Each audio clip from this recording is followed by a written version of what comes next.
this is your host, Julia Napini. I am a clinical and forensic social worker who owns a counseling practice and a consulting business. In this show, we discuss the challenges of being successful in business while maintaining your integrity and staying true to yourself. Join me while I interview other professionals and share insights from life and experience.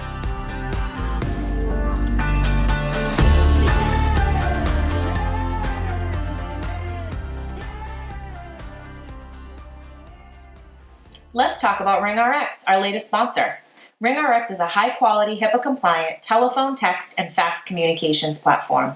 They provide seamless, cost-effective communications for behavioral therapists, medical practices, hospitals, and other healthcare providers. RingRx is designed for modern healthcare environments. They offer customizable features like a phone app, automated patient outreach, voicemail, after-hours call routing, and top-quality desk phones. Try RingRx for free today at ringrx.com.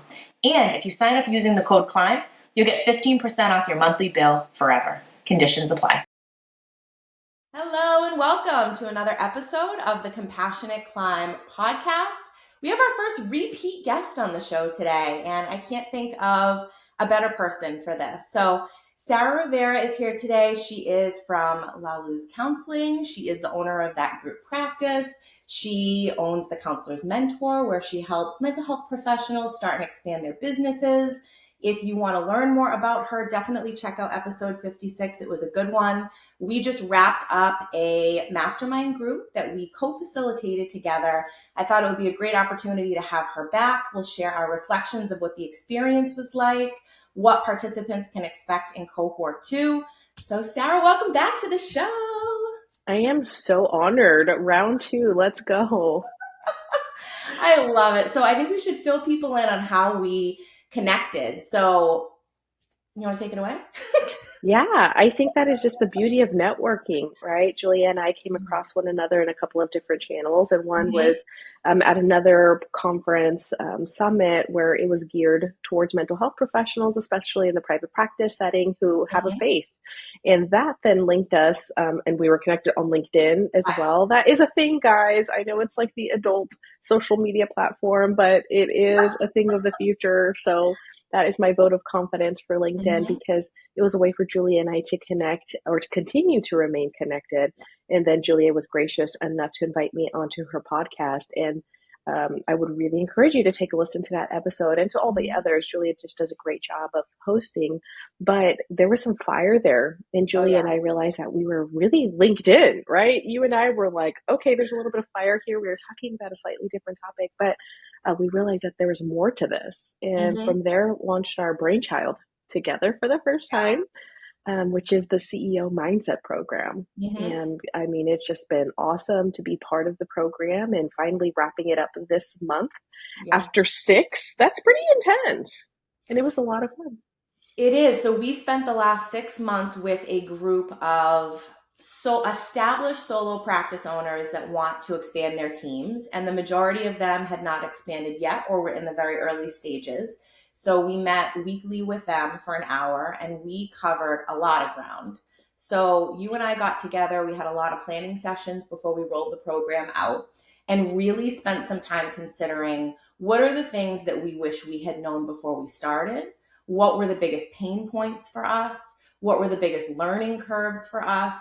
And what has helped us to not only grow our practices, but also scale our practices and be able to actually embrace that role of CEO, which we both agreed, even though we had a similar timeline on when we started our practices and when we decided to expand, really embracing that role of CEO came later for us. So share a little bit about your journey with that, and why this mastermind was something that you were open to being a part of. Yeah, I think just like you, we both had to struggle from solo to group on our own, and how it makes us who we are, right? And all of those nice, pretty fortune cookie things that we could say. But the truth is, it would have been so nice to have somebody walk alongside us to say, this is how to do it. Like, and maybe not exactly how to do it, but this is what worked for me, and this is a great blueprint for how to start. And you and I didn't have that. Thankfully, there's a lot more information coming out, but we're seeing that even within the group practice realm, there's not as much as within the solo practice. And you said something really powerful earlier, just a second ago, Julia, about established solo owners. Mhm. And I think that's the biggest thing to consider if anybody out there is looking to launch into group is if your systems are already broken as a solo practice owner, like this group isn't going to make that better. So it is the foundation needing to be strong within the solo practice realm and then building on and off of that. Mhm. And that's something that thankfully you and I both had as solo practice owners, but it was still really, really difficult. And so you and I spend a lot of time just thinking about what are some of those topics that we wish we would have known about. And that's where topics like, how to hire and making those decisions about becoming hiring a contractor versus an employee or choosing insurance or private pay. Because you want to do what the person next to you is doing. But that doesn't necessarily mean that it's best for you. So I think you and I did a good job of really rewinding our time back to say, what were some of those earlier decisions that built the foundation for a solid group, including how to hire and what a job description would look like, and if it's better to hire an admin first or a clinician. And those are all of those little details that make major impact later that you and I cover in the program. hmm And I think that whole concept of being a CEO, I think it's important to really hone in on that because for me, and I'm sure you can relate to this, when you make the decision to become a business owner, right? I mean, that's one hat you wear when you're already very comfortable in the role of clinician. And then as you make that decision to hire, you're now a group practice owner. So you have more responsibility and more liability on your shoulders and a lot more things to consider. But being the manager of a team and being an actual CEO are two very different things. So we talk in the program about setting aside time to really work on the business, not necessarily just in the business. And I know for me, it wasn't until 2024. So I expanded my team.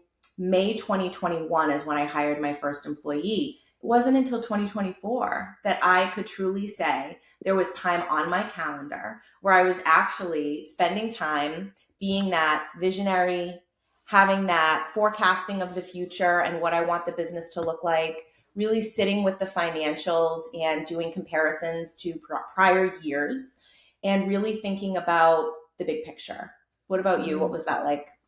I think it was probably about that same trajectory, Mhm. about that fourth year in. I think I started hitting it and feeling it a little bit towards that third year, where you shift from, like you said, working in the business to working on the business. And it's kind of like, I don't know if you've ever been to a restaurant, even a fast food restaurant, and you get off and you order. And if you were to say, hey, can I speak to your manager? The manager's probably there. And they'll say, sure, yes, miss, right away. If you were to even visit on a day and the owner was there, but how often are you like, can I speak to your CEO, please? And they're like, right away, they're right here. Like that doesn't really happen. Is Yeah. because the truth is they're out of the day to day operations. And it's really important, though, for us to consider what that would feel like in private practice. hmm Because in our brain, I think, as mental health providers, we think that we're always going to be somehow a provider, whether to our client base or to our clinical or administrative team. We think we're always going to be there. But what if you don't have to be and it still works? And that's where I think the beauty and the freedom and the flexibility to still obtain a salary as well. That's hmm what we, that's the initial reason why we launched into this private practice world. Because private practice isn't necessarily easier, but in my opinion, there's a lot of profitability that can come from it, from the time perspective and the money perspective. But hmm there has to be a method to that madness in order to get there. And I think this program really helps to see how that transition from solo owner to group practice owner can then shift into the CEO mindset that then oversees the company, but not necessarily in the day to day operations of it all. So I Right. think going into that third year, really strongly, like you said, that fourth, I was like, okay, here we go. This is what it kind of feels like to take a step back and everything work okay. And it'd be hmm fine to take a step back and really trust on your team to be able to execute. Okay. So to give people an idea of what we cover in this program, so obviously what it means to be the CEO of your business, how you can start shifting and really adopting that mindset. and also being comfortable setting aside that time to really do exactly what we're saying and be more of that visionary for your business. And then I Hmm. know we talk about all of the major decisions that are important to make when you decide that expansion is where you're headed. And then from there, we also cover team building. So that whole process of identifying your ideal clinicians and how are you going to find them and train them and onboard them and acclimate them.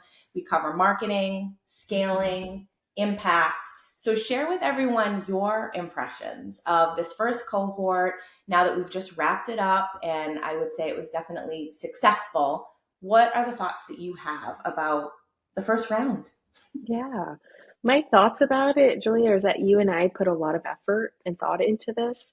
There were hours of brainstorming and gathering information from our own experience to create the monthly headlines of each and every topic that we reviewed, to be able to break it down into some chunky tidbits and Yeah. actionable things where we can review, to discuss, talk about, share, have them learn how to do these things and navigate those things because they were based on our previous and prior Mm-hmm. experience. And I think you and I really talked a little bit about, can we cut anything here? Can we expand anything Yeah. here? What were some of those hidden kind of hiccups that we wish we could have had a nugget or a key to navigate that we didn't have? And these are the very intentional topics that you and I, created and we're sticking to. We're going to be making a couple of changes based off of some feedback that we've received from our first cohort that will only make future cohorts better. But the truth is, the content is going to remain the same Mm-hmm. because this content is evergreen. So whether somebody is looking to launch, now, next year, 5 years, the information that we provide is the same today in truth as it was 4 years ago when we first started, 5 years ago, 6 years ago, whatever it was. And it Yeah. will be true again in 5 years, 6 years, or 7 years, unless there's some major, kind of crazy changes. But this is just good, solid business information. Mm-hmm. And that's the really big thing to consider is we're not talking about becoming a better clinician. And we Yeah. talked about that at our last episode, is that they're probably already really great. Mm-hmm. The key here is to become a better business oriented person so that Yeah. you can step into the role of a CEO. That's Mm-hmm. really what it is that we're talking about. So it's a lot of work. This is a weekly program, kind of like being in school again, Mm-hmm. in the sense that your brain is going to be stretched a bit Yeah. because these are some of the decisions that you may not necessarily have had to have navigated in your solo private practice career. Mm-hmm. So while you may feel well oiled as a solo practitioner, we're talking about a completely different set of skills here in terms of leadership and Mm-hmm. discernment of hiring and Yeah. organization of systems in a way that others can read and it makes sense to them and not just you. So we're talking a little bit about some modified skills that is really important that our audience, if they're interested in the program, is ready to tap into, Yeah. which, like you said, requires time. It So, how does. about for you? Like, what was this experience like for Mm-hmm. you in terms of covering all of the content that we did? Yeah, I'm really impressed with us. I just think back and reflect on how this all came to be, what we put into it to make it happen, the group of people that entrusted us to help them with this. And I feel really good about it. So I had made a decision for myself, and I think you're in a similar position too, where when you start a business on your own, you build that business on your own. Then we have these second businesses where we are consultants. And I had kind of made this conscious choice that if I was going to take on something of this magnitude, I wanted to do it in partnership and have that be co facilitated. And I'm really grateful that you and I were both in a position in our businesses where it made sense for us to do this together. And I think the biggest takeaway for me we did a pre-survey and a post-survey, and we're really all about feedback and trying to do what we can to really customize and ensure that this is something that is worth the participants' time and their money. We really take a lot of pride in that. And I think a lot of people appreciated the fact that they got the two perspectives, right? So we both have practices that are in different parts of the United States. We have different sizes. We have kind of similar structure, but kind of in a different place in that sense, like as far as leadership goes. And I think private pay versus insurance, and there are just so many components that it was really nice that we could tap into that, and that those that participated kind of take away what each of that, those scenarios could look like. And even if maybe they decided that they wanted to be insurance based, for example, there are still a lot of things that you're doing in your practice that are beneficial for them to consider, and vice versa. So I think that's one piece that would be really helpful for us in this next cohort, is to really cater to those two different groups, and maybe divide up and have more opportunity for them to pick your brain with the things that you're really proficient in, and vice versa, because insurance is a whole different animal. There are so many different aspects of running a successful insurance-based practice, and this group was pretty insurance heavy. So I think that was one big takeaway, is it was great that they had access to both of us and our different experiences. But yeah, overall, I feel great about it, and I am really excited to do this again. And yeah, I think those are my biggest takeaways. And I would absolutely want to echo that, Julia, is in all of the programs that I've ever been part of, and I've been part of a lot because I think it's really important to not just do the educating, but to become educated as well. But I've never seen this type of collaboration before in terms of having both you and myself. Right. And I haven't been in the seat of that, nor, honestly speaking, have I ever co-facilitated anything with anybody. And I think that's kind of like the solo Same. practice world kind of Yeah. coming out. Like you're just used to doing it yourself. And I have a Yeah. feeling that me saying that sentence right now to your audience, everybody's nodding their head. You're used to doing things on your own. Right. And so I will say that it stretched me even a bit to be able to rely on you, Mm-hmm. and you show up. And the way that your kind of brainstorming power works, I think it's just a testament to some of the experience that you already have within Yeah. the consultation realm. And you and I were really able to quote unquote vibe with one another in terms of what we're going to review, where our strengths are, and Right. having those two at times very extreme perspectives. And Yes. not extreme in a negative sense, but extreme of what the diversity of group private practice ownership and CEO mindset, what that could look like. Mm-hmm. And like you said, you're an insurance-based company, I'm a private pay company. Mm-hmm. You have a lot of employees, a lot of moving parts. I have a very small team, but to Mm-hmm. be able to see how this can be developed in the different decisions that we make that are so different but still Yeah. work for group practice, I think Definitely. is also very, very helpful for our participants to be able to Mm-hmm. see, okay, it could look like that, or it could look like this, or somewhere in between.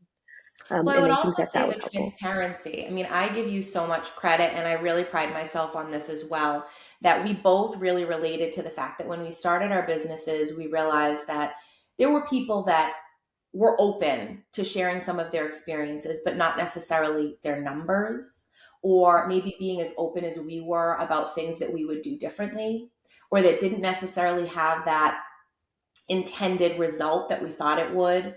And so I think that was another thing that I took away from these surveys, is how much the participants appreciated the information that we shared, and really giving them concrete information so that they can then make the best decisions for themselves, because a lot of them wouldn't know otherwise. I mean, compensation models, percentage versus flat fee, what we're offering our teams in terms of benefits. And you, while we would be presenting or like pulling up actual templates that you use, and spreadsheets and numbers. So Mhm. that was And really helpful. I would also say that that was as organic as it felt and as in the moment. It was also kind of intentional on our part as well, because we ended up creating a resource library where a Mhm. lot of that information is held. And so, what participants can expect from participating in this program is that there is going to be a lot of information and education from that lens. The traditional, here's, a presentation of how this could work and what it could look like in real life, but also a resource library where there's templates there are surveys and reviews, and I think we even put some job descriptions in there, just things of how to begin the process of expansion with some tools there. So we're not just talking about it, but we're providing that type of hard, concrete documents for our participants to be able to access. And that to me was huge. But Yeah. not only that, one of the biggest things that I think I value your time, Julia. I really, really do. It is, I mean, it's priceless. The kind of information and wisdom that you can share within such a short amount of time. And all of our participants have access to you during the time that they're in the program, which to me, I would pay for by itself. Now there's two of us. Mm-hmm. And I think that was very intentional on our part as well because we wanted every participant, because there's a feeling that you're going to get in doing this program, and that's of overwhelm. Because the truth is, becoming a solo to group practice owner is overwhelming. It is a lot. It's kind of like, I don't know, going from no kids to twins. Like, you could do it, but it's going to be overwhelming. Do you know what I mean? It's like, True. and I think with that type of experience, sometimes discouragement can set in. And I think you and I were both very attentive to that to ensure as best we could that that discouragement didn't set in. But when that overwhelm happened, that we were there to say, but you can still do it. Yes. And you and I offered our time in countless ways, from Mm-hmm. that accessibility through email, through conference calls, whatever it took, so that the participants can feel supported within our capacity. And I think that was a very, very different of our program as well. What do you think? Yeah, I totally agree. And as you're talking, I'm thinking about those that are listening right now and what are the things that would be helpful for them to know if this is a group for them. And I'm also thinking again about the feedback that we got from the participants, where even though the majority confirmed this was a lot of information, and there were points throughout the program where overwhelmed is a word that they would have used to describe how they were feeling, that the majority were extremely hopeful and positive at the end that they can do this. This is possible. I now have the tools. Even if I've decided to put it off for a little while so I can get all of these things established and do it properly, that I have what I need and a roadmap to use as a guide, which I think is so important. And I think back not only to my own experience, but for those group practice owners that I've connected with in my area, across the United States, that struggle. There are some that end up selling their practices, whether that was a conscious choice or whether that was as the result of burnout or deciding to go in a different direction. I have connected with group practice owners who have had to fire staff or who have made decisions that were maybe not the best in terms of hiring. There are some who maybe did not have a clear vision of what their day to day was going to look like, and they feel really stuck in terms of what they're managing. And so, if somebody comes to me after this program and says, wow, this was a lot, I almost see that as a good thing. I want people to be really spending that time considering all of the proper things, weighing the pros and cons. And I said this to you right out the gate, that if somebody completed this program and ultimately decided group practice isn't for me, I would still feel that that was time well spent, because I would much rather somebody have all the information that they need to make the best decision for them versus jumping into it, learning as they go, doing things maybe without a lot of that forethought and a lot of that information, and then deciding and affecting other people. It's one thing when you start your own business and you decide that it's not for you. That affects you, that affects your clients. Not minimizing the significance of that, but it's very different when you have a team. Do you have thoughts about that? Yeah, I mean, I think I've got lots of thoughts around it. But yeah, I think you hit on some really big nuggets there about the during and the after.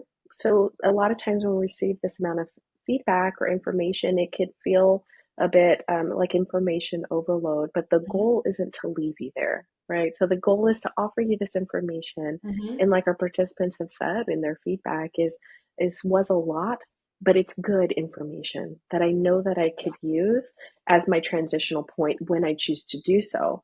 And we did have some who said, I'm not going to do it right now, but I'm going to work on it and get there maybe later, Right. next year, even. And that's okay. So, for anybody out there who's kind of on the fence about should I or should I not, that's a great place to be also, because I think this program helps you to see if you should or should not, because it requires a time investment in many ways. It Mhm. requires a level of organization in order for you to be able then to delegate that to your team later. It requires some leadership skills that we've talked about as well. Yes. And all of these kind of points are intertwined with some of the content that we've reviewed during the program. And I think that that Mm. is also very, very, very important to Well, and I would consider. also add it requires time. One of the questions that we added into the survey was how much time each week do you have to devote to your business? And if the only time that you have to devote is that 1 hour that you're meeting with us, that doesn't give you that time to take what you're learning and put that into practice.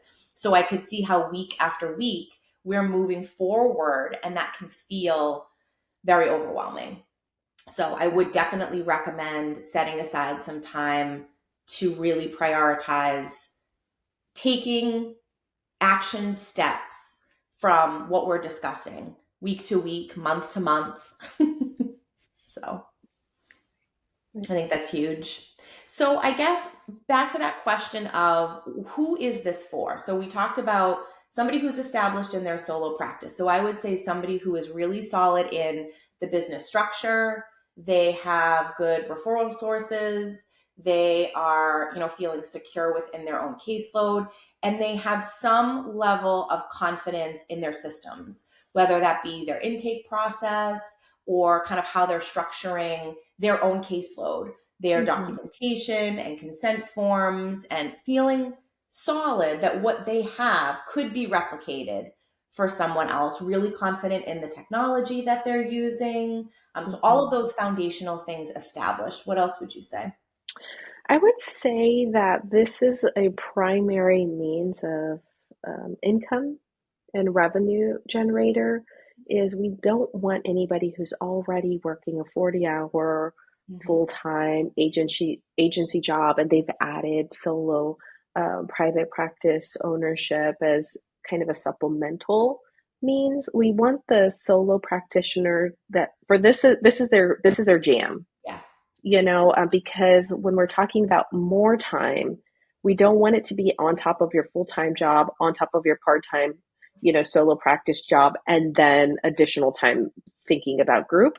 Mm-hmm. That to me sounds like a negative mindset that we talk about really, really early on, which is the scarcity mindset. Is if I jump into this, then what if I don't have enough to make ends meet? Yeah. So we're going to address some of the fear-based thinking that can arise here, but it's really important that this is going to be the area of focus that you want to commit your career to. Mm-hmm. So solo practitioners, where this is your job, this is your career, this is something where you're devoting the primary amount of your time to as a sustainable career field. That's something that I think is really, really important. And also, like you said, is there's already good stuff developing. You've got those good referral networks. So you're kind of at a point where you feel like you're about to bust. You're about to bust at the seams. Perhaps you have a wait list. Perhaps you say, I can't take on any more clients. You're having to refer often out. You're thinking about how it would be if you were to have somebody to help. This is exactly the program for you, I would say. Um, yeah, and then going into it, like you said, is the time investment. Yes. So being very honest, we do meet within traditional hours during the week. So Mm-hmm. if you're like, I'm only limited to evening availability, I'm not sure that this upcoming cohort is going to be the cohort for you, because our times that we do integrate this is within those Monday through Friday, very, very traditional hours. Now, take into consideration, we do have a lot of different people in different parts of the country. So those hours and times are going to be different by, time zones. But you and I think really do prioritize our families as well, as we want all of our Mm-hmm. participants to. So those evenings and weekends, though, are not going to be where we're going to be spending our live session times together. I also think it's important to note we record all of our meetings. So those are Mhm. accessible to all of the participants. We have presentations that are in like a PowerPoint format that everybody has access to. So if there is a week where someone's unable to attend, they still can access all of that information. We send out summaries every meeting. So participants are able to kind of review all of that, the notes from the meeting, access everything. We have the resource library that we talked about.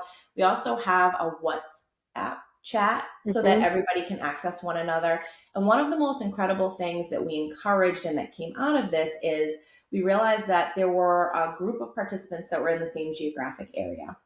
And even if you're not, if there are certain touch points that you connect on, maybe you're all going to be insurance-based practices, for example, then we wanted everyone to have that connection to one another even after the program was over. So we gave them that option to complete a form so that they could all connect. So I think that's another piece too, is we realize that even though we're going to be providing you with a lot of information, you learn a lot about each of our practices and our styles and how we would be as consultants. So you can obviously access us after the program if you choose. We wanted everyone to have access to each other because in order to sustain your business for the long haul, especially this type of work, it's invaluable to have people that will support you through that. Would you agree? Yes, absolutely. That's kind of how our relationship started too. Is it within a larger kind of mix? You and I honed down, felt that kind of networking fire, and then formed a relationship from there. And Mm-hmm. I think these types of groups are really, really helpful for that because somebody's walking along the same steps as you are. So at Mm-hmm. any point in time, you can look to the left or the right, a fellow, group participants to say, "Hey, what did you do here?" or "What are your thoughts here?" And many times we had that happen and break out during our times that we were meeting on those weekly meetups is we had a participant share something, another one echo that or have a question about it, and somebody else within the group to be able to answer it. And Mm-hmm. so it's fire not just from our lens. It's not a one way direction where it's me and you speaking and we know everything because we're the experts. It's not even that. But Mm-hmm. there's a lot of support, I think, within the group that kind of develops very naturally and organically to be able to share information, to be able to lead one another towards solutions, or to be able to say, like, this is where I've been. If you'd like to go to, I would recommend this. And I Yeah. think that's a beautiful piece of this is where we eliminate the competitive mindset Mm-hmm. amongst one another and do a lot of open sharing. Yeah. And I think that wasn't just open sharing from our lens. And that was really cool to be able to see as a facilitator of this program as well. For sure. So I will make sure to include the registration link and the links to the pages on each of our websites where we go into a lot more details as far as pricing and the days and times that we meet. What are some final thoughts that you have? Anything we didn't cover that you think is important for those listening to hear to decide if this is the right program for them? Hmm. I think one of the things that's really important, and you said it with a participant feedback, is that this is possible. And I think a lot of times we look at people who are already well established into it, even perhaps some of your audience listeners who are listening to us today saying, I'm not like them. They are so far ahead. Well, it's not really fair to compare your starting point to somebody else's middle point. And you and I are at a middle point. And I think that I want to just kind of share some encouragement to somebody Mm-hmm. who says, like, I'm not sure if I can. Well, we're not asking you to do this by yourself. And quite frankly, we don't want you to. We don't want you to do it like we did. That's why we made this program because it's really, really hard to do this by yourself. It's really, really hard to do this alone. So it's one of the things that we share with our clients all the time when they come to therapy. And there's a level of kind of the encouragement that we offer them to say, you don't have to try to figure this out by yourself anymore. Yeah. That's what I'm telling the potential participants into the next cohorts is to say, you don't have to figure this out by yourself. Let me and Julia, who have been there, let us help you walk alongside that decision making to be able to create a group practice that you felt that you could only dream about. Like, let's make that a reality. Mm-hmm. And we'll give you a blueprint of how to do that. And not just a one time thing. This isn't a 1 week thing or a weekend, X, Y, or Z. We're talking about months where we're going to dedicate and devote to this so that it can be at a pace that feels comfortable for you too. Challenging, but Mm-hmm. possible. Yes. Oh, I totally agree. So I would just say that I am really happy with cohort one, really excited about cohort two. And I just want to take the opportunity to thank you. You are somebody who definitely inspires me. And I felt that when we had recorded our last episode, knew that I wanted to do something in collaboration with you. So blown away by what came out of this, right? Like when these two brains came together and we put pen to paper, what we've created is something I'm really proud of. So I hope those listening feel like this provided a little bit more insight into what they can expect. And I'm looking forward to this next group. And Julia, if I can give one more shout out, and thank you so much for your compliments and your kind words, but it's for the participants that completed this program. We had some successful graduates of cohort 1, and you guys did it. You nailed it. And this was a lot of information thrown your way, and you were here week after week to join Julia and I, and you trusted us. And it's people like you that gives me a lot of hope and optimism and, quite frankly, motivation about what this industry can do for our world. And not to get all, overly emotional, but I really am, it makes my heart happy. It makes it smile to know that there are competent, not just clinicians, right? Because we need good, solid businesses here, but that there are good, competent places where people can get help and it be quality work. One that's, intentional and organized and well thought out. And it just gives me a lot of peace. And I'm very, very proud of all of those graduates from cohort 1 of the CEO Mindset Program. Awesome. All right. Thank you so much, Sarah. See you soon. Yeah. If you like what you're hearing, please rate and review. This will help others find us and benefit as well. The Compassionate Climb podcast represents the opinions of Julia Napini and her guests. The information provided is intended for educational purposes only and should not be taken as legal advice. If that is what you are seeking, please consult an attorney.